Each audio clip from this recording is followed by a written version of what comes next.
दोस्तों, क्यों लाखों श्रद्धालु गंगा यमुना सरस्वती के संगम पर गंगा नदी के तट पर तप करते हैं? आइए इन सवालों के जवाब भी आज ढूंढने की कोशिश करते हैं और समझने की कोशिश करते हैं कल्पवास व्रत है क्या।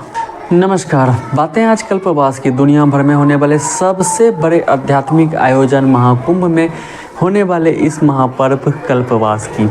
तो आज समझने की कोशिश करते हैं क्यों इतने सारे लोग नदी के किनारे अपनी कुटिया में रहकर कल्पवास व्रत का पालन करते हैं। दोस्तों, त्रेता युग में भी हम सभी लोगों ने टीवी सीरियल के माध्यम से या फिल्मों के माध्यम से देखा होगा कि नदी के किनारे वहाँ के ऋषि मुनि सभी लोगों की कुटिया होती थी और वो वहीं पर अपनी साधना करते थे।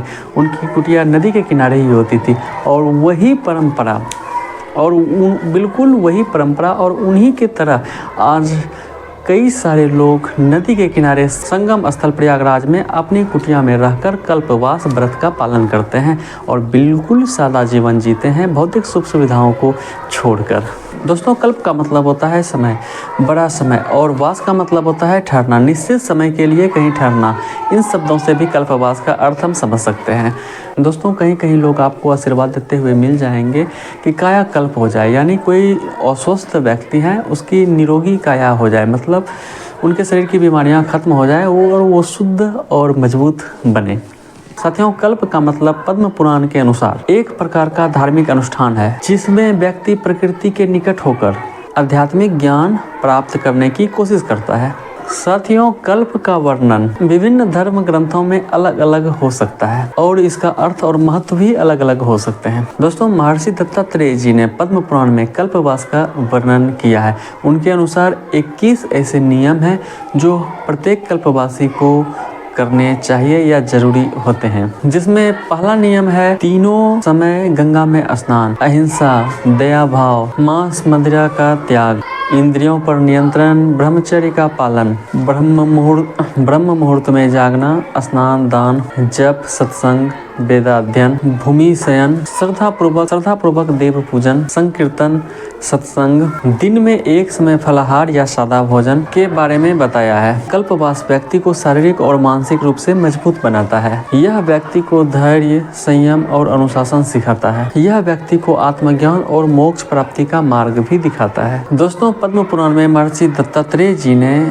कल्पवास को महत्वपूर्ण अनुष्ठान बताया है। दोस्तों, एक कथा के अनुसार 100 वर्षों तक बिना अन्न ग्रहण किए तपस्या करने से जो फल प्राप्त होता है वही फल एक कल्पवासी को प्राप्त होता है जो कल्पवास में रहकर अच्छे से इस नियम का पालन करते हैं।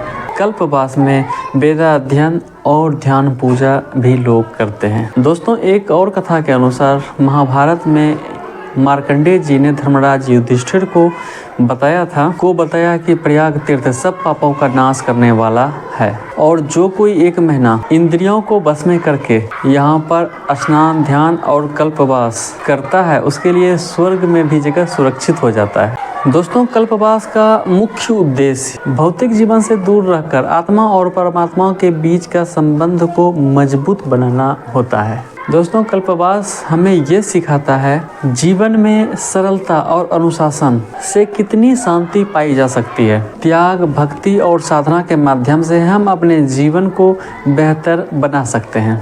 दोस्तों, अगर आप भी आत्मा की शुद्धि और एक अद्भुत अनुभव की तलाश में हैं तो कल्पवास का व्रत ज़रूर करें।